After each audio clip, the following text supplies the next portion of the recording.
Wings അക്കാദമിയുടെ capsule സീരീസിലോട്ട് എല്ലാവർക്കും സ്വാഗതം. നമ്മൾ ഇന്ന് +1 ബോട്ടണിയിലെ 8ാമത്തെ ചാപ്റ്റർ ആയിട്ടുള്ള cell the unit of life എന്ന് പറയുന്ന ചാപ്റ്റർ ആണ് ഡിസ്കസ് ചെയ്യാൻ പോകുന്നത്. നിങ്ങൾക്കറിയാം ഈ ചാപ്റ്റർ ഏതാണ്? ചെറിയ ചാപ്റ്റർ ആണ്. നമ്മുടെ cell cycle and cell division പോലത്തെ ഒരു കുഞ്ഞു ചാപ്റ്റർ ആണ് എന്ത് cell the unit of life എന്ന് പറയുന്നത്. ഓക്കെ, നമ്മൾ ഈ ചാപ്റ്ററിൽ മെയിൻ ആയിട്ട് ഏത് പ്രൊകാരിയോട്ടിക് സെല്ലാണ് യുക്കാരിയോട്ടിക് സെല്ലാണ് ഡിസ്കസ് ചെയ്യുക. നമ്മൾ കൂടുതലും യുക്കാരിയോട്ടിക് സെല്ലിന്റെ ഫീച്ചേഴ്സ് ആണ് പഠിക്കുക. അതായത് നമ്മളൊരു സെല്ലിന്റെ അകത്ത് എന്തൊക്കെ സാധനങ്ങളാണോ ഉള്ളത് അതിനെ പറ്റിയിട്ടാണ് നമ്മൾ ഈ ചാപ്റ്ററിൽ ഡിസ്കസ് ചെയ്യുന്നത്.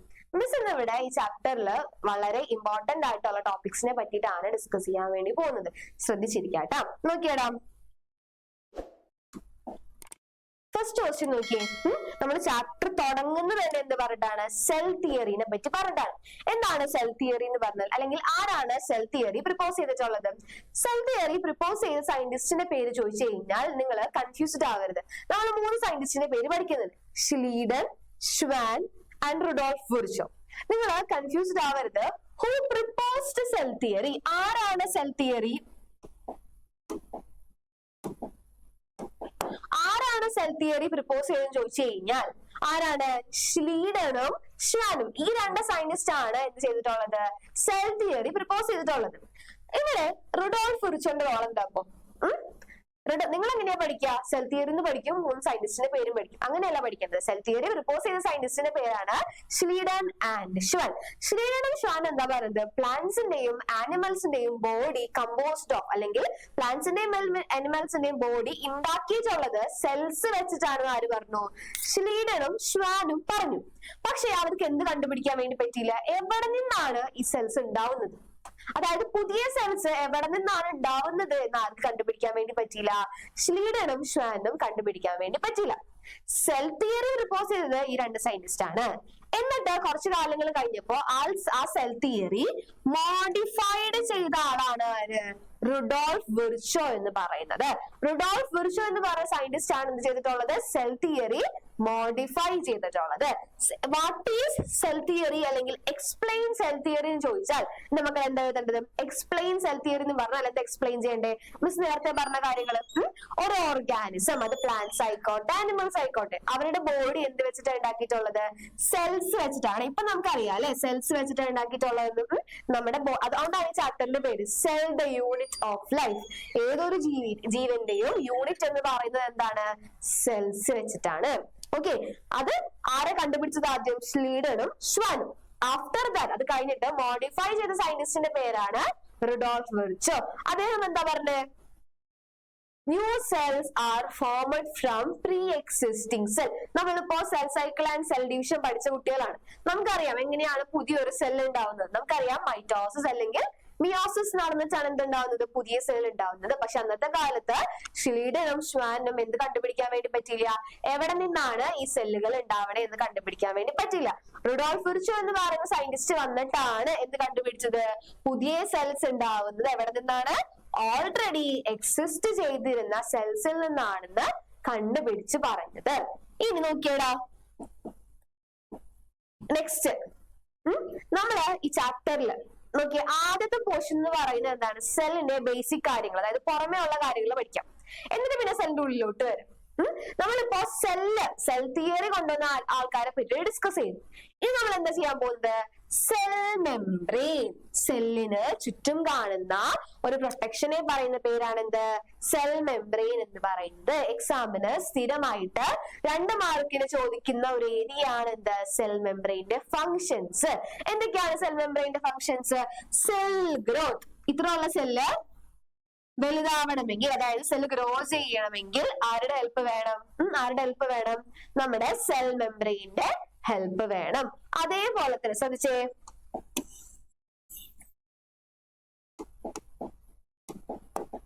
അതേപോലെ തന്നെ formation of Inter cellular junction. എന്താണ് ഇന്റർ സെല്ലുലാർ ജംഗ്ഷൻ എന്ന് പറയുന്നത്? നോക്കിയേ, നിങ്ങൾ പ്ലാസ്മോഡെസ്മാറ്റ എന്ന് കേട്ടിട്ടില്ലേ? എന്താണ് പ്ലാസ്മോഡെസ്മാറ്റ?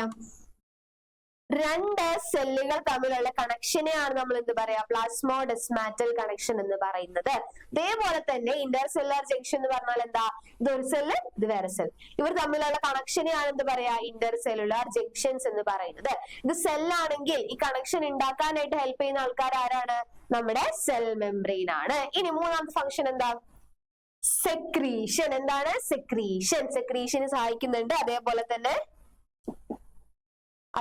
എന്താണ്, സെല്ല് ഡിവൈഡ് ചെയ്യുന്ന സമയത്ത് ആരുടെ ഹെൽപ്പ് ഉണ്ട്, അല്ലെങ്കിൽ ആ സെല്ല് ഡിവൈഡ് ചെയ്യണമെങ്കിൽ ആരുടെ ഹെൽപ്പ് വേണം, സെൽ മെംബ്രെയിന്റെയും കൂടി ഹെൽപ്പ് വേണം. ഏതെങ്കിലും 2 മാർക്കിന് ചോദിച്ചു കഴിഞ്ഞാൽ 4 പോയിന്റ് എഴുതണം. മാക്സിമം ഈ 4 പോയിന്റ് പഠിച്ചിട്ട് പോവാൻ വേണ്ടി ശ്രമിക്കാം കേട്ടോ.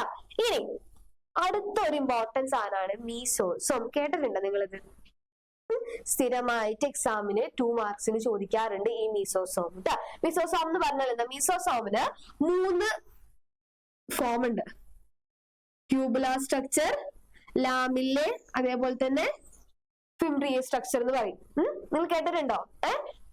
അതായത് സെൽ മെംബ്രെയിൻ ഉള്ളിലോട്ട്, സെല്ലിന്റെ ഉള്ളിലോട്ട് വളരും. ആ ഒരു ഇൻഗ്രോത്തിനെ പറയുന്നതാണ് എന്ത്, മീസോസോം എന്ന്. മീസോസോം 3 രീതിയിൽ കാണാൻ വേണ്ടി പറ്റും. ട്യൂബുലാർ ആയിട്ട് കാണാൻ പറ്റും, ലാമില്ല ഷേപ്പ്, ഇതാണ് ലാമില്ല ഷേപ്പ് എന്ന് പറയുന്നത്. ഓക്കെ, ഇങ്ങനെ 3 രീതിയിലാണ് നമ്മുടെ മീസോസോമിനെ കാണാൻ വേണ്ടി പറ്റും. ഇത് ഭയങ്കര ഇമ്പോർട്ടന്റ് ആണ് കേട്ടോ. നിങ്ങൾക്ക് ചിലപ്പോ ഇല്ലേ കുറെ ഫംഗ്ഷൻസ് തരും, എന്നിട്ട് നിങ്ങളോട് പറയും അതിൽ നിന്ന് മീസോസോമിന്റെ ഫംഗ്ഷൻ പിക്ക് ചെയ്യാൻ പറയും. നിങ്ങൾ ഈ റെസ്പിറേഷൻ ഒക്കെ കണ്ടു കഴിഞ്ഞാൽ നിങ്ങൾ വിചാരിക്കും മീസോസോമിനെ കൊണ്ട് റെസ്പയർ ചെയ്യാനുള്ള ഒരു ഫംഗ്ഷൻ ഉണ്ടാവുന്നു, ഒരിക്കലും നിങ്ങൾ വിചാരിക്കില്ല. അപ്പൊ അവിടെ നിങ്ങളുടെ മാർക്ക് പോകും. അതുകൊണ്ടാണ് മീസോസോമിന്റെ ഫംഗ്ഷൻ ഇമ്പോർട്ടന്റ് ആണെന്ന് പറയുന്നത് കേട്ടോ. നോക്കിയേ, ഒന്നാമത്തെ ഫംഗ്ഷൻ എന്താ, സെൽ വാൾ ഫോർമേഷൻ. എന്താണ് മക്കളെ, സെൽ വാൾ ഫോർമേഷൻ. ഇനി രണ്ടാമത്തെ ഫംഗ്ഷൻ നോക്കിയേ, DNA റെപ്ലിക്കേഷൻ. സ്റ്റേറ്റ്മെന്റ് ക്വസ്റ്റ്യൻസ് വന്നൂടെ, DNA റെപ്ലിക്കേഷന് മീസോസോം ഹെൽപ്പ് ചെയ്യുന്നുണ്ടോ ഇല്ലെന്നൊക്കെ, അതാണ് പറയുന്നത്. മീസോസോമിന്റെ ഫംഗ്ഷൻ ഇമ്പോർട്ടന്റ് ആണ്. കാരണം ഈ 3 ഫംഗ്ഷനും നമ്മള് വിചാരിക്കാത്ത ഫംഗ്ഷനാണ്. അപ്പൊ നിങ്ങൾക്ക് കുറെ ഫംഗ്ഷൻസ് തന്നിട്ട് അതിൽ നിന്ന് മീസോസോമിന്റെ ഫംഗ്ഷൻ പിക്ക് ചെയ്യാൻ പറഞ്ഞു കഴിഞ്ഞാൽ ബുദ്ധിമുട്ടായിരിക്കും. നോക്കിയാൽ DNA റെപ്ലിക്കേഷന് സഹായിക്കും, റെസ്പിറേഷന് സഹായിക്കും, അതേപോലെ തന്നെ സെക്രീഷൻ. ഇത് എളുപ്പമാണ്. നോക്കിയേ, ഇങ്ങനെ നോർമൽ ആയിട്ട് ഇരിക്കുമ്പോഴാണോ സർഫസ് ഏരിയ കൂടുതൽ ഉണ്ടാവുക, അല്ലെങ്കിൽ ഇങ്ങനെ ഇൻഗ്രോത്ത് ആയിട്ട് ഉള്ളിലോട്ട് വളരുമ്പോഴാണ്? ഇങ്ങനെ വളരുമ്പോ എന്താ, ഈ ഏരിയ മൊത്തം സർഫസ് ഏരിയ. ഓക്കെ, അതുകൊണ്ടാണ് എന്ത് പറയുന്നത്, ഇൻക്രീസസ് സർഫസ് ഏരിയ എന്ന് പറയുന്നത്. ഇനി നെക്സ്റ്റ് മോസ്റ്റ് ഇമ്പോർട്ടന്റ് ടോപ്പിക് ആണ് ഈ ചാപ്റ്ററിലത്തെ. എന്താണ്, നമ്മുടെ സെൽ വാൾ എന്ന് പറയുന്നത്. ആരാണ് സെൽ വാളിന്റെ മോഡല് പ്രപ്പോസ് ചെയ്തത്? ഇത് എപ്പോഴും സ്ഥിരമായിട്ട് എക്സാമിന് ഇവിടുന്ന് ക്വസ്റ്റ്യൻസ് വരാറുണ്ട്.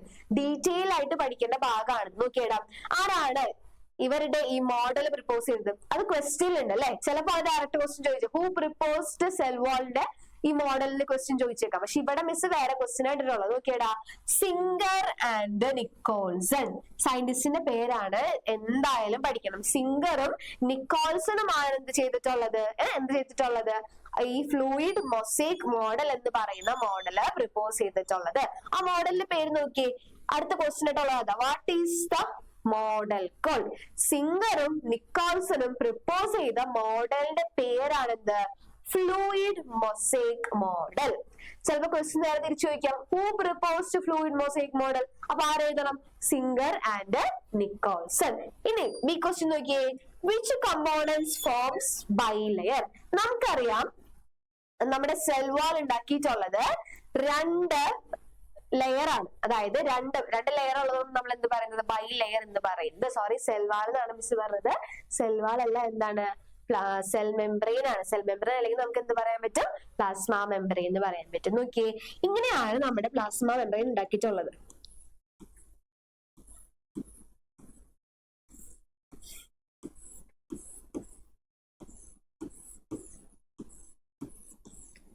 ഇങ്ങനെയാണ് ഉണ്ടാക്കിയിട്ടുള്ളത്. ഇത് ഒരു ലെയർ, ഇത് രണ്ടാമത്തെ ലെയർ എന്ന് വെച്ചിട്ടാണ് ഈ ബൈലെയർ ഉണ്ടാക്കിയിട്ടുള്ളത്. അതല്ലെങ്കിൽ നമ്മുടെ പ്ലാസ്മ മെംബ്രെയിന്റെ മെയിൻ കമ്പോണൻസ് എന്തൊക്കെയാ? മെയിൻ കമ്പോണന്റ് എന്ന് പറഞ്ഞാൽ മെയിൻ ആയിട്ട് നമ്മുടെ പ്ലാസ്മ മെംബ്രെയിൻ ഉണ്ടാക്കിയിട്ടുള്ളത് എന്ത് വെച്ചിട്ടാണ്, ലിപ്പിഡ് വെച്ചിട്ടാണ്. എന്ത് വെച്ചിട്ടാണ്, ലിപ്പിഡ് വെച്ചിട്ട്. ലിപ്പിഡിന് 2 പാർട്ട് ഉണ്ട്. നോക്കിയേ, ഹെഡും ഉണ്ട്, ടെയിലും ഉണ്ട്. ഇത് ആർക്കാണ് വെള്ളത്തിന്റെ പേടി? ഹൈഡ്രോഫോബിക് ആയിട്ടുള്ള ആരാണ്? ഹൈഡ്രോഫോബിക് എന്ന് പറഞ്ഞാൽ വെള്ളത്തിന് പേടിയുള്ള ടെയിലും, ഹൈഡ്രോഫിലിക് എന്ന് പറഞ്ഞാൽ വെള്ളത്തിന് ഇഷ്ടമുള്ള ഹെഡും ഉണ്ട്. ഇത് സെല്ലിന്റെ പുറംഭാഗമാണെങ്കിൽ ഇത് സെല്ലിന്റെ ഇൻസൈഡ് ആണ്. ഇൻസൈഡിലോട്ടും ഔട്ട്സൈഡിലോട്ടും ഫേസ് ചെയ്ത് നിൽക്കുന്നത് ഏത് ഭാഗമാണ്? ഹൈഡ്രോഫിലിക് ആയിട്ടുള്ള ലിപ്പിഡിന്റെ ഹെഡാണ്. ഹൈഡ്രോഫോബിക്, അതായത് വെള്ളത്തിനെ പേടിയുള്ള ടെയിൽ എന്ത് ചെയ്തേക്കാണ്? ഉള്ളിലോട്ട് ഫോക്കസ് ചെയ്തിരിക്കുകയാണ്. അപ്പൊ എന്ത് വെച്ചിട്ടാണ്? ബി ക്വസ്റ്റ്യൻ വായിച്ചേ.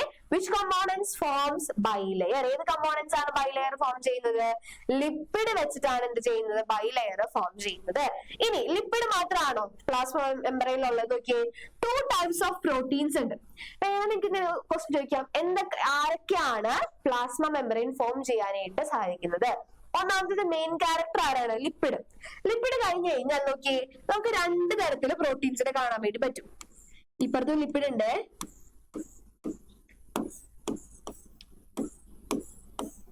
നോക്കിയേ. ഇങ്ങനെ 2 ബൈലെയർ, അതായത് ലിപ്പിഡിന്റെ ഇടയിൽ കാണുന്ന പ്രോട്ടീനെ വിളിക്കുന്ന പേരാണ് ഇന്റഗ്രൽ പ്രോട്ടീൻ. എന്താ വിളിക്കുക? Integral protein. ഇനി ചില പ്രോട്ടീൻ പുറമേ ഇങ്ങനെ ഇരിക്കുന്നുണ്ടാവും.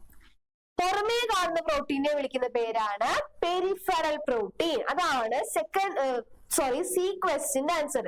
2 types of proteins present in plasma membrane. ഏതൊക്കെയാണ്? ഉള്ളിൽ കാണുന്നത് ഇന്റഗ്രൽ പ്രോട്ടീൻ, പുറമേ കാണുന്നത് പെരിഫറൽ പ്രോട്ടീൻ. ഇനി അതർ ദാൻ പ്രോട്ടീൻ ലിപ്പിഡ് നമുക്ക് ആരൊക്കെ കാണാൻ പറ്റും? നമുക്ക് വേണമെങ്കിൽ ഇതിന്റെ ഇടയിൽ കൊളസ്ട്രോളിനെ കാണാൻ വേണ്ടി പറ്റും. ആരെ കാണാൻ വേണ്ടി പറ്റും? കൊളസ്ട്രോളിനെ കാണാൻ വേണ്ടി പറ്റും. ഇനി ഗ്ലൈക്കോ എന്ന് പറഞ്ഞാൽ എന്താ അർത്ഥം? ഷുഗർ എന്നാണ് അർത്ഥം. നോക്കിയടാ, ഇത് പ്രോട്ടീന്റെ മേത്താണ് ഷുഗർ ഇരിക്കുന്നതെങ്കിൽ നമ്മൾ ഇതിന് എന്ത് പറയും? ഗ്ലൈക്കോ പ്രോട്ടീൻ എന്ന് പറയും. ഇനി ലിപ്പിഡിന്റെ മേത്താണ് ഷുഗർ മോളിക്യൂൾ ഇരിക്കുന്നതെങ്കിൽ നമ്മൾ അതിന് എന്ത് പറയും? ഗ്ലൈക്കോ ലിപ്പിഡ് എന്ന് പറയും. ഈ 4 ആൾക്കാരാണ് എന്ത് ഫോം ചെയ്യുന്നത്? നമ്മുടെ പ്ലാസ്മ മെമ്പറൈൻ ഫോം ചെയ്യുന്നത്. ഇവിടെ എന്തൊക്കെ പഠിക്കണം? സയന്റിസ്റ്റിന്റെ പേര് singer and Nicholson, fluid mosaic model, main component lipid ആണ്, 2 പ്രോട്ടീൻ ഉണ്ട്, അതുപോലെ 2 ഷുഗർ കമ്പോണൻസ് ഉണ്ട്. ഇത്രയും കാര്യങ്ങൾ അവിടെ പഠിക്കണം. നമ്മുടെ ഫ്ലൂയിഡ് മൊസൈക് മോഡലിൽ പഠിക്കണം. ഇനി എന്തുകൊണ്ടാണ് ഫ്ലൂയിഡ് മൊസൈക് മോഡൽ എന്ന് വിളിക്കുന്നത്? അല്ലെങ്കിൽ ഇത് ഫ്ലൂയിഡ് ആയതുകൊണ്ട്, അല്ലെങ്കിൽ എന്താ പറയാ, എന്തുകൊണ്ടാണ് ഫ്ലൂയിഡ് മൊസൈക് മോഡൽ എന്ന് വിളിക്കുന്നത്? ഇവരെങ്ങനെയാണ്? ഇവര് സ്റ്റേബിൾ, അതായത് ഇവര് സോളിഡ് സ്റ്റേറ്റിലല്ല ഇരിക്കുന്നത്. ഇവർക്ക് എന്ത് നേച്ചറാണ്? ക്വാസി ഫ്ലൂയിഡ് നേച്ചർ ആണ്. ക്വാസി ഫ്ലൂയിഡ് നേച്ചർ ആയതുകൊണ്ട് തന്നെ എന്തെങ്കിലും ബെനിഫിറ്റ് ഉണ്ടോ നമുക്ക്? നമുക്ക് ആ ടെക്സ്റ്റ് ബുക്കിലെ ഫിഗർ നോക്കിക്കഴിഞ്ഞാൽ കാണാം. ഇവരിങ്ങനെ സോളിഡ് ആയിട്ട് അനങ്ങാതിരിക്കല്ല, ഇവരിങ്ങനെ ഫ്ലോട്ട് ചെയ്തുകൊണ്ടിരിക്കുകയാണ്. അങ്ങനെ ഫ്ലോട്ട് ചെയ്യുന്നതിനെ പറയുന്ന പേരാണ് ക്വാസി ഫ്ലൂയിഡ് നേച്ചർ. നമ്മുടെ സ്ലൈമില്, ആ സ്ലൈമിന്റെ ടെക്സ്ചർ ആണ് ഇവർക്കുള്ളത്. അങ്ങനെ ഇരിക്കുന്നത് കൊണ്ട് എന്തെങ്കിലും ബെനിഫിറ്റ് ഉണ്ട് ഇവർക്ക്? ബെനിഫിറ്റ് ഉണ്ട്. അങ്ങനെ ഇരിക്കുന്നത് കൊണ്ടാണ് എന്ത് നടക്കുന്നത്? ട്രാൻസ്പോർട്ട് ഓഫ് മെറ്റീരിയൽസ് പോസിബിൾ ആയിട്ടുള്ളത്. ഓക്കെ, അടുത്ത ക്വസ്റ്റ്യൻ എന്താ? Endo membrane system. ഈ ചാപ്റ്ററിലെ മോസ്റ്റ് ഇമ്പോർട്ടന്റ് ആയിട്ടുള്ള ടോപ്പിക് ആണ് എന്ത്? എൻഡോ മെംബ്രെയിൻ സിസ്റ്റം എന്ന് പറയുന്നത്. എൻഡോ മെംബ്രെയിൻ സിസ്റ്റത്തില് 4 ആൾക്കാരാണ് ഉള്ളത്. പക്ഷെ നിങ്ങൾ എന്ത് ചെയ്യും? എൻഡോ മെംബ്രെയിൻ സിസ്റ്റത്തിന്റെ ഒപ്പം തന്നെയാണ് നമ്മൾ മൈറ്റോകോൺട്രിയ, അതേപോലെ തന്നെ ക്ലോറോപ്ലാസ്റ്റും പഠിക്കുന്നത്. എന്റെ കുട്ടികളെ ചെറുതിലേ തൊട്ട് ഈ മൈറ്റോകോൺട്രിയയും ക്ലോറോപ്ലാസ്റ്റും പഠിക്കുന്നതുകൊണ്ട് തന്നെ എന്ത് ചെയ്യും? 4 എഴുതാൻ പറഞ്ഞ അപ്പൊ തന്നെ ആദ്യം മൈറ്റോകോൺട്രിയ, ക്ലോറോപ്ലാസ്റ്റ്, പിന്നെ ആയിരിക്കും ഗോൾഗി കോംപ്ലക്സും എൻഡോപ്ലാസ്മിക് റെറ്റിക്കുലം ഒക്കെ എഴുതാം. അങ്ങനെയാണോ? അല്ല. ഈ മൈറ്റോകോൺട്രിയക്കും ക്ലോറോപ്ലാസ്റ്റിനും ഡബിൾ മെംബ്രെയിൻ ഉണ്ട്. പക്ഷെ അവര് നമ്മുടെ എൻഡോ മെംബ്രെയിൻ സിസ്റ്റത്തിൽ വരുമോ? അവരൊരിക്കലും നമ്മുടെ എൻഡോ മെംബ്രെയിൻ സിസ്റ്റത്തിൽ വരില്ല. അവരെവിടെയേ വരുള്ളൂ? ഡബിൾ മെംബ്രെയിൻ ഉള്ള ഓർഗനൽസിലാണ് മൈറ്റോകോൺട്രിയം, അതേപോലെ തന്നെ ക്ലോറോപ്ലാസ്റ്റും വരുന്നത്. ഇവിടെ നോക്കിയടാ, ഇവിടെ എൻഡോ മെംബ്രെയിൻ സിസ്റ്റം അല്ല കേട്ടോ. ഇവിടെ അതിന് പകരം എന്താണ്? Endoplasmic reticulum.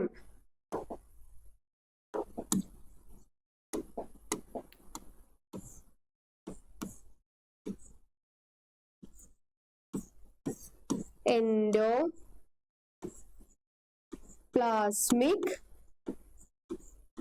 റെറ്റിക്കുലം. നമ്മളെ എൻഡോപ്ലാസ്മിക് റെറ്റിക്കുലം ചെറിയൊരു ടൈപ്പ് മിസ്റ്റേക്ക് ആണ്. അവിടെ എന്താ ഉള്ളത്? എൻഡോപ്ലാസ്മിക് റെറ്റിക്കുലം ആണുള്ളത്. പിന്നെ ആരൊക്കെയാണ്? എൻഡോപ്ലാസ്മിക് റെറ്റിക്കുലം ഒന്നാമത്തത്, രണ്ടാമത്തെ എന്താണ്? വാക്യൂൾസ്, പിന്നെ മൂന്നാമത്തെ ലൈസോസോം, പിന്നെ എന്താണ്? ഗോൾഗി കോംപ്ലക്സ് അല്ലെങ്കിൽ ഗോൾഗി അപ്പാരറ്റസ്. മൈറ്റോകോൺട്രിയയും ക്ലോറോപ്ലാസ്റ്റും ഇതിലോട്ട് വരില്ല, ഇതിലോട്ട് കൊണ്ടുവരരുത്. അവരാരാണ്? ഡബിൾ മെംബ്രെയിൻഡ് സെൽ ഓർഗനൽസ് ആണ് മൈറ്റോകോൺട്രിയയും ക്ലോറോപ്ലാസ്റ്റും. ഇനി നെക്സ്റ്റ് മോസ്റ്റ് ഇമ്പോർട്ടന്റ് ക്വസ്റ്റ്യൻ ആണ്. 2 മാർക്കിന് സിമ്പിൾ ആയിട്ട് കാണിക്കാൻ പറ്റുന്ന സാധനങ്ങൾ. ഇത്രയും കണ്ട് പേടിക്കേണ്ട, മിസ് ഇമ്പോർട്ടന്റ് ആയിട്ടുള്ളത് അണ്ടർലൈൻ ചെയ്ത് വെച്ചിട്ടുണ്ട്. നോക്കിയടാ, എൻഡോപ്ലാസ്മിക് റെട്ടിക്കുലത്തില് രണ്ടായിട്ട് നമുക്ക് തിരിക്കാൻ വേണ്ടി പറ്റും. സ്മൂത്ത് എൻഡോപ്ലാസ്മിക് റെട്ടിക്കുലവും അതേപോലെ തന്നെ റഫ് എൻഡോപ്ലാസ്മിക് റെട്ടിക്കുലം. ക്വസ്റ്റ്യൻ നോക്കിയേ, ഇവരെ ഡിഫറൻഷിയേറ്റ് ചെയ്യാനായിട്ട് എപ്പോഴും ക്വസ്റ്റ്യൻ വരാറുണ്ട്. റഫ് എന്ന് പറയുമ്പോൾ ആ പേര് തന്നെയുണ്ട്. റഫ് എന്ന് പറഞ്ഞാൽ എന്താണ്? റഫ് ആയിട്ടുള്ള സർഫസ്. ആ സർഫസ് എന്തുകൊണ്ടായിരിക്കും റഫ് ആയിട്ടുള്ളത്? നോക്കിയേ, bear ribosome on their surface. അതായത് നോക്കിയേ, ഇത് നമ്മുടെ ന്യൂക്ലിയസ് ആണെന്ന് വിചാരിക്കാം. ഈ ന്യൂക്ലിയസിന്റെ കണ്ടിന്യൂസ് ആയിട്ട് കാണുന്ന സ്ട്രക്ചർ ആണ് എന്ത്? എൻഡോപ്ലാസ്മിക് റെട്ടിക്കുലം എന്ന് പറയുന്നത്. ഇവിടെ ഒരു ഭാഗത്ത് ആരുണ്ടാകും? നിറച്ചും റൈബോസോം ഉണ്ടാവും. ഈ റൈബോസോം ഉള്ളതുകൊണ്ട് തന്നെ അവരുടെ സർഫസ് ഭയങ്കര റഫ് ആയിരിക്കും. അതുകൊണ്ട് നമ്മൾ അവരെന്ത് വിളിക്കും? Rough endoplasmic reticulum. സർഫസിൽ എന്ത് പ്രസന്റ് ആണ്? റൈബോസോം പ്രസന്റ് ആണ്. ഇനി ഇവിടെ ആരെങ്കിലും ഉണ്ടോ? ഇവിടെ നല്ല സ്മൂത്ത് ആയിട്ടുള്ള സർഫസ് അല്ലേ, അതുകൊണ്ട് തന്നെ നമ്മൾ എന്ത് വിളിക്കും? അവരെ സ്മൂത്ത് എൻഡോപ്ലാസ്മിക് റെറ്റിക്കുലം. എന്താ വിളിക്കുക? Smooth endoplasmic reticulum. അവരുടെ സർഫസിൽ വേറെ ആരുമില്ല. ഇനി ഇവർ തമ്മിലുള്ള ഡിഫറൻസ് എന്താണെന്ന് ചോദിച്ചു കഴിഞ്ഞാൽ ഇവരുടെ ഫങ്ഷൻസ് എന്തൊക്കെയാണ്? ഫങ്ഷൻസ് ഡിഫറെന്റ് ആണ്. പറഞ്ഞേടാ, എന്താണ് ഫങ്ഷൻസ് ഡിഫറെന്റ് ആണ്? നോക്കിയേ, റഫ് എൻഡോപ്ലാസ്മിക് റെട്ടിക്കുലം ആണെങ്കിൽ എന്താ സിന്തസിസ് ചെയ്യുക? പ്രോട്ടീൻ ആണ് സിന്തസിസ് ചെയ്യുന്നതും സെക്രീറ്റ് ചെയ്യുന്നതും. എന്താ സിന്തസിസ് ചെയ്യുക? Protein synthesis and secretion. പക്ഷേ നമ്മുടെ സ്മൂത്ത് എൻഡോപ്ലാസ്മിക് റെട്ടിക്കുലം ആണെങ്കിലോ lipid and lipid like steroid hormones. ഒന്നാമത്തെ പോയിന്റ് ഇങ്ങനെ പഠിച്ചാൽ മതി. റഫ് എൻഡോപ്ലാസ്മിക് റെട്ടിക്കുലത്തിന്റെ സർഫസ് റഫാണ്, മറ്റേതിന്റെ സ്മൂത്ത് സർഫസ് ആണ്. എന്തുകൊണ്ടാണ് റഫായത്? It beer ribosome. ഇവിടെ ആണെങ്കിൽ ആബ്സെന്റ് റൈബോസോം. ഫംഗ്ഷനില് റഫിന്റെ ആണെങ്കിൽ എന്ത് സിന്തസൈസ് ചെയ്യും? Protein synthesis. സ്മൂത്തിന്റെ ആണെങ്കിൽ ലിപ്പിഡ് അല്ലെങ്കിൽ ലിപ്പിഡ് പോലത്തെ സ്റ്റെറോയിഡ് ഹോർമോൺസ് ആണ് സിന്തസിസ് ചെയ്യുക. ഓക്കെ, ഇനി നോക്കിയേ, ഹൂ ഡിസ്കവർ ഗോൾഗി അപ്പാരറ്റസ് അല്ലെങ്കിൽ ഗോൾഗി കോംപ്ലക്സ്? ഈ ഒരു തവണ എക്സാമിന് വന്നിട്ടുണ്ട്. ഓപ്ഷൻസ് ഉണ്ടായിരുന്നു അന്ന്. ഇനി ഓപ്ഷൻസ് ഇല്ലെങ്കിലും മക്കൾ പഠിച്ചു വയ്ക്കുക. ഏതാണ്? കമീലിയോ ഗോൾഗി. ഈ സയന്റിസ്റ്റിനോടുള്ള റെസ്പെക്റ്റിന് കാരണമാണ് നമ്മുടെ ആ സെൽ ഓർഗനിൽ എന്ത് പേര് വന്നത്? ഗോൾഗി കോംപ്ലക്സ് അഥവാ ഗോൾഗി അപ്പാരറ്റസ് എന്നുള്ളൊരു നെയിം വന്നത് കേട്ടോ. ഇനി ഇത് ഇമ്പോർട്ടന്റ് മെട്രിക്സ്. മെട്രിക്സ് ഇമ്പോർട്ടന്റ് ആണ്. അതേപോലെ തന്നെ ക്രിസ്റ്റേ ഇമ്പോർട്ടന്റ് ആണ്. ഫിഗറിൽ അടയാളപ്പെടുത്താനായിട്ട് നോക്കിയേ, എയും ഉണ്ട് ബിയും ഉണ്ട്. ഇവിടെ എഴുതാം, ചെറിയ ക്ലിയർ അല്ലെങ്കിൽ കേട്ടോ. എയും ഉണ്ട് ബിയും ഉണ്ട്. നോക്കിയേ, നമ്മള് സെല്ലിന്റെ ഉള്ളിലത്തെ ഫ്ലൂയിഡ് ഫിൽഡ് ആയിട്ടുള്ള സ്പേസിൽ നമ്മൾ എന്ത് വിളിക്കും? സൈറ്റോപ്ലാസം എന്ന് വിളിക്കും. അതേപോലെ തന്നെ മൈറ്റോകോൺട്രിയയുടെ ഉള്ളിലുള്ള ഫ്ലൂയിഡ് ഫിൽഡ് ആയിട്ടുള്ള സ്പേസിനെ വിളിക്കുന്ന പേരാണ് മെട്രിക്സ്. എന്താ വിളിക്കുക? മെട്രിക്സ്. ഇനി ഒരു ഇൻഫോൾഡിങ്സ് ഉണ്ട് ഇങ്ങനെ ഉള്ളിലോട്ട് ഫിംഗർ ലൈക്ക് പ്രൊജക്ഷൻ. കണ്ടോ ഇവിടെ? ടെക്സ്റ്റ് ബുക്കിലുള്ള ഫിഗർ ആണ് പഠിക്കേണ്ടത്. ഈ ഇൻഫോൾഡിങ്സിനെ വിളിക്കുന്ന പേരാണ് എന്ത്? ക്രിസ്റ്റേ. എന്താ വിളിക്കുക? ക്രിസ്റ്റേ. പിന്നെ മിസ് പറഞ്ഞു മൈറ്റോകോൺട്രിയ ആയിക്കോട്ടെ ക്ലോറോപ്ലാസ്റ്റ് ആയിക്കോട്ടെ അവർക്ക് എത്ര മെംബ്രെയിൻ ഉണ്ട്? ഡബിൾ മെംബ്രെയിൻ ഉണ്ട്. അപ്പോൾ ഔട്ടർ മെംബ്രെയിനും കാണും, ഒരു ഇന്നർ മെംബ്രെയിനും കാണും. ഇനി ക്വസ്റ്റ്യൻ നോക്കിയിട്ട് ഇവിടെ write the name of the organelle. Simple അല്ലേ? ഇതിന്റെ പേരെന്താണ്? മൈറ്റോകോൺട്രിയ. ഇനി വേണമെങ്കിൽ എങ്ങനെയാണ് ക്വസ്റ്റ്യൻ വരാം? നോക്കിയേ, name the cell organelle known as powerhouse of cell. നിങ്ങൾ കുഞ്ഞിലെ തൊട്ട് പഠിക്കുന്നതാണ്. ആരാണ്? Which cell organelle is known as powerhouse of cell? എപ്പോ ചോദിച്ചാലും ആൻസർ പറയും. എന്താണ് ആൻസർ? മൈറ്റോകോൺട്രിയ. പക്ഷെ നമ്മൾ ഇത്രയുണ്ട്, നമ്മൾ പഠിക്കണം എന്തുകൊണ്ടാണ് മൈറ്റോകോൺട്രിയനെ പവർ ഹൗസ് ഓഫ് സെൽ എന്ന് വിളിക്കുന്നത്. എന്തുകൊണ്ടായിരിക്കും മൈറ്റോകോൺട്രിയനെ പവർ ഹൗസ് ഓഫ് സെൽ എന്ന് വിളിക്കാം? ഇപ്പൊ നമുക്കറിയാം, നമ്മൾ ഫോട്ടോസിന്തസിസും റെസ്പിറേഷനും പഠിച്ച കുട്ടികളാണ്. നമുക്കിപ്പോ അറിയാം ഈ മൈറ്റോകോൺട്രിയയിൽ വെച്ചിട്ടാണ് റെസ്പിറേഷൻ നമ്മൾ ക്ലിയർ ആയിട്ട് പഠിക്കുന്നുണ്ട്. മൈറ്റോകോൺട്രിയയിൽ വെച്ചിട്ടാണ് എന്തിന്റെ സിന്തസിസ് നടക്കുന്നത്? ATP പ്രൊഡക്ഷൻ നടക്കുന്നത്. എന്താ നടക്കുന്നത്?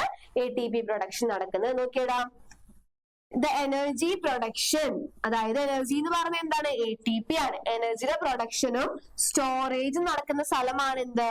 മൈറ്റോകോൺട്രിയ എന്ന് പറയുന്നത്. അതുകൊണ്ടാണ് മൈറ്റോകോൺട്രിയയെ നമ്മൾ എന്ത് വിളിക്കുന്നത്?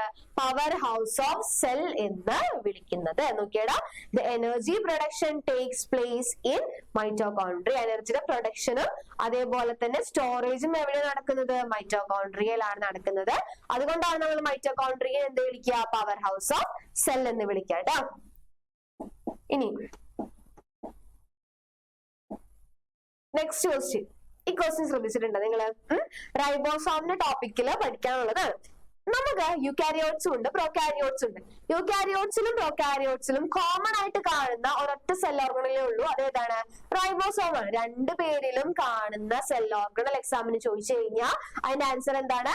റൈബോസോം ആണ്. ഇനി യുകാരിയോട്സിലും പ്രോകാരിയോട്സിലും റൈബോസോം പ്രസന്റ് ആണ്, പക്ഷെ അവര് ഡിഫറെന്റ് ആണ്. യുകാരിയോട്സിലുള്ള റൈബോസോം അല്ല പ്രോകാരിയോട്സിലുള്ളത്. പ്രോകാരിയോട്സിൽ ഒരു പ്രത്യേക തരത്തിലുള്ള ഒരു സംഭവം ഉണ്ട്, നോക്കിയടാ.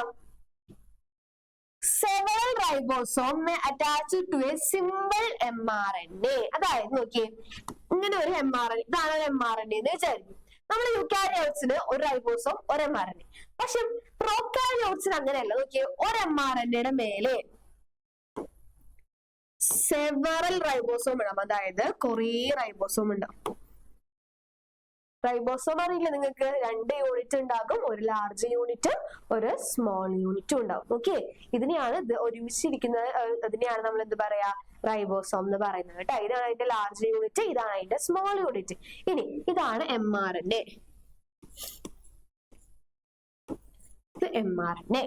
ഒറ്റ mRNAയില് ഒന്നിലധികം റൈബോസോം ഇരിക്കുന്ന കണ്ടീഷനെയാണ് നമ്മൾ എന്ത് പറയാ? പോളി റൈബോസോം എന്ന് പറയുന്നത്. എന്താ പറയുന്നത്? Poly ribosome. നോക്കിയേ, പോളി റൈബോസോം ആ ഒരു ടേം ആണ് പ്രീവിയസ് ഇയറിൽ ചോദിച്ചു കണ്ടിട്ടുള്ളത് കേട്ടോ. Several ribosome attached to a single mRNA called poly ribosome. ഈ പോളി റൈബോസോം എവിടെയാണ് കാണുക? പ്രോകാരിയോട്സിലാണ് ട്ടോ മക്കളെ കാണുക. എവിടെയാ കാണാ? പ്രോകാരിയോട്സ്. യുകാരിയോട്സിലല്ല, എവിടെയാ കാണാ? പ്രോകാരിയോട്സിലാണ് കാണുന്നത്. ഓക്കെ, ഇനി ഇത് ഇമ്പോർട്ടന്റ് ആണ്. 2 മാർക്സിന് മാച്ച് ദ ഫോളോയിങ് ചോദിക്കാറുണ്ട്. അതേപോലെ തന്നെ ചിലപ്പോൾ ഫിൽ ഇൻ ദ ബ്ലാങ്ക്സ് ആയിട്ട് ചോദിക്കാറുണ്ട്. നോക്കിയടാ, ല്യൂക്കോപ്ലാസ്റ്റ്. ശ്രദ്ധിച്ചേ, leucoplast R classified into 3 types. 3 ആയിട്ട് ല്യൂക്കോപ്ലാസ്റ്റ് ക്ലാസിഫൈ ചെയ്തിട്ടുണ്ട്. എന്തിന്റെ ബേസിലാണ്? ബേസ്ഡ് ഓൺ അതിന്റെ ഉള്ളിൽ സ്റ്റോർ ചെയ്യുന്ന ഫുഡിന്റെ ബേസിൽ. വാട്ട് ആർ ദേ എന്ന് ചോദിച്ചു കഴിഞ്ഞാൽ എന്തൊക്കെയായിട്ടാണ് ക്ലാസിഫൈ ചെയ്തിരിക്കുന്നത് എന്ന് ചോദിച്ചു കഴിഞ്ഞാൽ എന്താ പറയണ്ടേ? അമൈലോപ്ലാസ്റ്റ്, അല്യൂറോപ്ലാസ്റ്റ്, ഇലിയോപ്ലാസ്റ്റ്. ഇതിനേക്കാളും ഇമ്പോർട്ടന്റ് ആയിട്ട് എക്സാമിന് ചോദിക്കാറ് ഇതിന്റെ ഉള്ളിൽ എന്താണ് സ്റ്റോർ ചെയ്യുന്നത്. ഇതാണ് എക്സാമിന് വരുന്ന ചോദ്യം. നിങ്ങൾക്കറിയാം, അമൈലോ എന്ന് പറയുന്ന വാക്കിന്റെ അർത്ഥം എന്താണ്? സ്റ്റാർച്ച് അല്ലെങ്കിൽ കാർബോഹൈഡ്രേറ്റ് ആണ്. അമൈലോപ്ലാസ്റ്റ് എന്ന് പറഞ്ഞാൽ എന്താണ്? സ്റ്റോറേജ് ഓഫ് സ്റ്റാർച്ച് അല്ലെങ്കിൽ കാർബോഹൈഡ്രേറ്റ്. അല്യൂറോ നിങ്ങൾ കേട്ടിട്ടുണ്ടാവും. മോണോകോട്സിൽ നിങ്ങൾ പഠിച്ചിട്ടില്ലേ? അല്യൂറോൺ ലെയർ എന്ന് പറഞ്ഞിട്ട് പ്രോട്ടീനീഷ്യസ് ലെയർ. അന്ന് നമ്മൾ ക്ലാസ്സിൽ എടുക്കുമ്പോൾ പറഞ്ഞിട്ടുണ്ട് അല്യൂറോ എന്ന് പറഞ്ഞാൽ എന്താ അർത്ഥം? പ്രോട്ടീൻ എന്നാണ് അർത്ഥം. അപ്പൊ അല്യൂറോ പ്ലാസ്റ്റ് എന്ന് പറഞ്ഞാൽ എന്തായിരിക്കും അർത്ഥം? Storage of protein. ഇനി എന്താണ് ഇലിയോപ്ലാസ്റ്റ് എന്ന് പറഞ്ഞാൽ? ഇലിയോ എന്ന് പറഞ്ഞാൽ ഓയിൽ അഥവാ ഫാറ്റ്. ഇലിയോപ്ലാസ്റ്റിൽ എന്താ സ്റ്റോർ ചെയ്തിട്ടുണ്ടാവുക? ഓയിൽ അല്ലെങ്കിൽ ഫാറ്റ് ആയിരിക്കും സ്റ്റോർ ചെയ്തിട്ടുണ്ടാവുക. ഇമ്പോർട്ടന്റ് ആണ്, നിങ്ങൾക്ക് എന്തായാലും മാറിപ്പോകുന്ന 3 എണ്ണാണിത്. നിങ്ങൾക്ക് ഇത് ഓർമ്മയുണ്ടാവും. അല്യൂറോപ്ലാസ്റ്റ് കേട്ട് പരിചയമുള്ളതാണ്, പ്രോട്ടീൻ ആണെന്ന് ഓർമ്മയുണ്ടാവും. പക്ഷെ ബാക്കി 2 എണ്ണം നിങ്ങൾ അങ്ങോട്ടും ഇങ്ങോട്ടും മാറ്റി അല്ലെങ്കിൽ മറന്നു പോകാൻ ചാൻസ് ഉള്ളതാണ്. നോക്കിയിട്ട് വേണോട്ട് പോകാൻ. ഇനി അവസാനത്തെ പോർഷനിലോട്ട് എത്തി. ഇത് ഇമ്പോർട്ടന്റ് ആണ്, സ്ഥിരമായിട്ട് എക്സാമിന് ചോദിക്കാറുള്ള ക്വസ്റ്റ്യൻ ആണ്. ക്രോമസോം എങ്ങനെയാണ് ഡിഫൈൻ ചെയ്യാം? സെന്ററിലുള്ള സംഭവത്തിനെയാണ് നമ്മൾ എന്ത് പറയാ? സെൻട്രോമിയർ എന്ന് പറയുന്നത്. ഇനി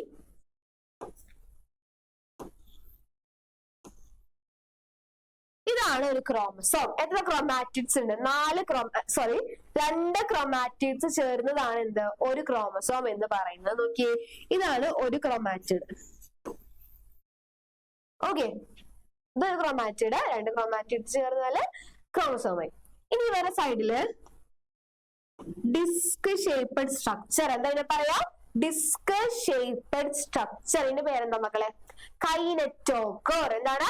കൈനറ്റോകോർ. ഇത് മിസ് എടുത്തപ്പോ പറഞ്ഞു എന്നുള്ളൂ. ഇത് അറിയാത്തവര് ശ്രദ്ധിക്കാം കേട്ടാ. ഇതാണ് ഒരു ക്രോമസോം. നടുക്കുള്ളത് സെൻട്രോമിയർ, സൈഡിലുള്ളത് ഡിസ്ക് ഷേപ്പ് സ്ട്രക്ചറിലുള്ളതാണ് എന്ത്? കൈനറ്റോകോർ എന്ന് പറയുന്നത്. നമുക്ക് ക്വസ്റ്റ്യൻ ഇവിടെ അതല്ല വന്നിട്ടുള്ളത്. ഈ എന്താണ് സെൻട്രോമിയറിന്റെ പൊസിഷനെ ബേസ് ചെയ്ത് നമുക്ക് എന്ത് ചെയ്യാൻ പറ്റും? ക്രോമസോമിനെ ക്ലാസിഫൈ ചെയ്യാൻ വേണ്ടി പറ്റും. അത് മിസ് വരച്ച് കാണിച്ചു തരാം കേട്ടോ. നോക്കിയാടാ, ഇത് ഇമ്പോർട്ടന്റ് ആണ് കേട്ടോ. ഇതൊക്കെ എക്സാമിന് വന്നു കഴിഞ്ഞാല് വരച്ച ആൻസർ എഴുതി കഴിഞ്ഞാൽ കുറച്ചും കൂടി ബെറ്റർ ആയിരിക്കും. നോക്കോ, ഇപ്പൊ ഇതാണ് നമ്മൾ വെച്ചിട്ടുള്ള ഒരു ബേസ് ലൈൻ എന്ന് വിചാരിക്കും. ഇതാണ് ഇപ്പൊ നമ്മൾ കൺസിഡർ ചെയ്യാൻ പോകുന്ന ഒരു ബേസ് ലൈൻ. നോക്കിയേ, ആദ്യത്തെ സംഭവം നോക്കിയേ, ഞാൻ ഇവിടെയാണ് സെന്ററിൽ സെൻട്രോമിയർ വരച്ചു, എന്നിട്ട് ക്രോമസോം വരയ്ക്കാണ്. നോക്കിയേ, ആദ്യത്തെ നോക്കിയേ, ഇതാണ് മിസ് ഇവിടെ വരച്ചിട്ടുള്ളത്. നോക്കിയടാ, ഇവിടെ നോക്കുകയാണെങ്കിൽ മിസ് വരച്ചിട്ടുള്ളതിന്റെ സെൻട്രോമിയർ ഈ ലൈനിന്റെ സെന്ററിലാണ് ഇരിക്കുന്നത്, അതായത് ഈ ലൈനുകളാണ് ഇരിക്കുന്നത്. ഇനി രണ്ട് ആംസിനും ഈക്വൽ സൈസ് ആണ്.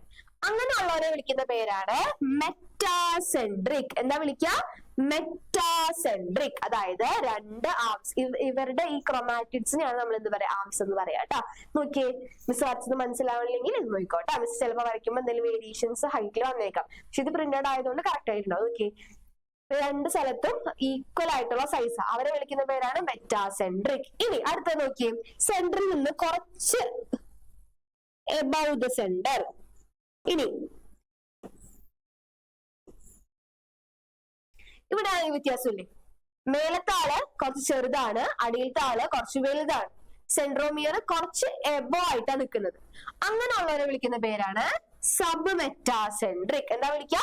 Sub metacentric. അവരുടെ പ്രത്യേകത എന്താണ്? സെൻട്രോമിയർ കുറച്ച് മേലേക്കാണ്, രണ്ടു പേരുടെയും സൈസ് ഈക്വൽ അല്ല. ഒരാൾ ചെറുതാണെങ്കിൽ അടിയിലത്തെ ആൾ എന്തായിരിക്കും? വലുതായിരിക്കും. നോക്കിയേ, ഇവിടെ ഷോർട്ട് ആം ഇവിടെ കൊടുത്തിട്ടുണ്ട്, ഷോർട്ട് ആം. അടിയിലുള്ള എന്താണ്? ലോങ് ആം. ആം എന്ന് പറഞ്ഞാൽ എന്താണ്? ഈ ക്രോമാറ്റിഡ്സിനെ ആണ് നമ്മൾ എന്ത് വിളിക്കുക? ആംസ് എന്ന് വിളിക്കുന്നത്. ഇനി നെക്സ്റ്റ് ആണെങ്കിൽ നോക്കിയേ, കുറച്ചും കൂടി ഹൈറ്റിലോട്ട് സെൻട്രോമിയർ പോകും. ഇവരുടെ ആണെങ്കിൽ ഒന്നും കൂടി ചെറുതായി, ഒന്നും കൂടി വലുതായി. ഇത് നമ്മൾ എന്ത് പറയും? ഇത് short arm and long arm ആണെങ്കിൽ ഇത് very short arm and very long arm. ഇവരെ വിളിക്കുന്ന പേരാണ് ആക്രോസെൻട്രിക്. എന്താ വിളിക്കുക? ആക്രോസെൻട്രിക്. നാലാമത്തെ ആണെങ്കിൽ നോക്കിയിടാം, സെൻട്രോമിയർ ഏറ്റവും മേലെ ഉണ്ടാവും. മേലെയുള്ള മറ്റേ സാധനത്തിന് കാണില്ല, ഭയങ്കര ചെറുതായിരിക്കും. നോക്കിയേ, കണ്ട, ഭയങ്കര ചെറുതായിരിക്കും. ടെർമിനൽ സെൻട്രോമിയർ ഏത് പൊസിഷനിലായിരിക്കും? Terminal position. ടെർമിനൽ എന്ന് പറഞ്ഞാൽ ഏറ്റവും വലുതായിരിക്കും ആരുണ്ടാവുക? നമ്മുടെ ഷോർട്ട് ആം ഉണ്ടാവും, അത് കാണുക പോലും ഇല്ല. ഓക്കെ, നമ്മള് സെൻട്രോമിയറിന്റെ പൊസിഷൻ ബേസ് ചെയ്ത് നാലായിട്ടാണ് എന്ത് ചെയ്യാ? ക്ലാസിഫൈ ചെയ്യുന്നത്. Metacentric, sub metacentric, acrocentric, telocentric.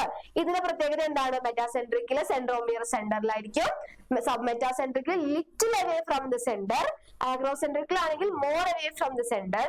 ഇനി ടീലോസെൻട്രിക്കിലാണെങ്കിൽ centromere is seen in terminal position.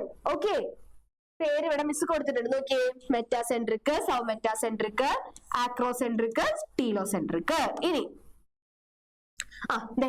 Miss നേരത്തെ പറഞ്ഞ കാര്യങ്ങളില്ലേ, അത് നോട്ടായിട്ട് മിസ് ഇവിടെ കൊടുത്തിട്ടുണ്ട് കേട്ടോ. നോക്കിയടാ, മെറ്റാസെൻട്രിക് ആണെങ്കിൽ എന്താണ്?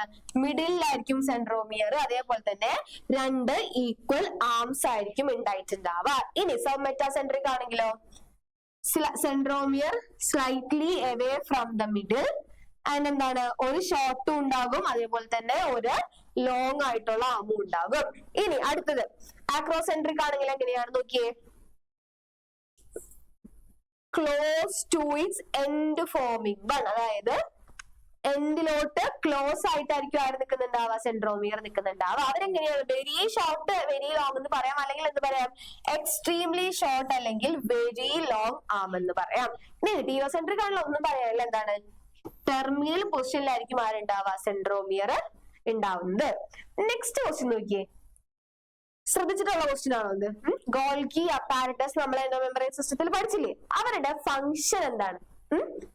Observe below the figure. ഇതാണ് ഫിഗർ കേട്ടോ, ടെക്സ്റ്റ് ബുക്കിലുള്ള ഫിഗർ ആണ്. ഈ ഫിഗർ ഏതിന്റെയാണ്? ഗോൾഗി അപ്പാരറ്റസ് എന്ന് നിങ്ങൾക്ക് കിട്ടും. പക്ഷെ ഗോൾഗി അപ്പാരറ്റസിന്റെ ഫംഗ്ഷൻ ഇമ്പോർട്ടന്റ് ആണ്, സ്ഥിരമായിട്ട് എക്സാമിന് 2 മാർക്കിന് ചോദിക്കാറുണ്ട്. എന്തൊക്കെയാണ് ഫംഗ്ഷൻ? ഒന്നാമത്തെ ഫംഗ്ഷൻ എന്താണ്? നമ്മുടെ എൻഡോപ്ലാസ്മിക് റെറ്റിക്കുലത്തിൽ ഉണ്ടാവുന്ന പ്രോട്ടീൻ ആയിക്കോട്ടെ, ലിപ്പിഡ് ആയിക്കോട്ടെ, ഈ രണ്ടാൾക്കാരെയും പാക്ക് ചെയ്ത് പുറത്തോട്ട് പാസ് ചെയ്യുക എന്നുള്ള ജോലിയാണ് ആരുടേത്? ഗോൾഗി അപ്പാരറ്റസിനുള്ളത്. അതാണ് ഫസ്റ്റ് ചെയ്തിട്ടുള്ളത്. നോക്കിയേ, പാക്കിംഗ് ഓഫ് മെറ്റീരിയൽസ്. എന്താണ്? Packing of materials. ഇനി നോക്കിയടാ, formation of glycoprotein and glycolipid. എന്താണ് ഗ്ലൈക്കോ പ്രോട്ടീനും എന്താണ് ഗ്ലൈക്കോലിപ്പിഡും? മിസ് പറയണ ശ്രദ്ധിക്കേ.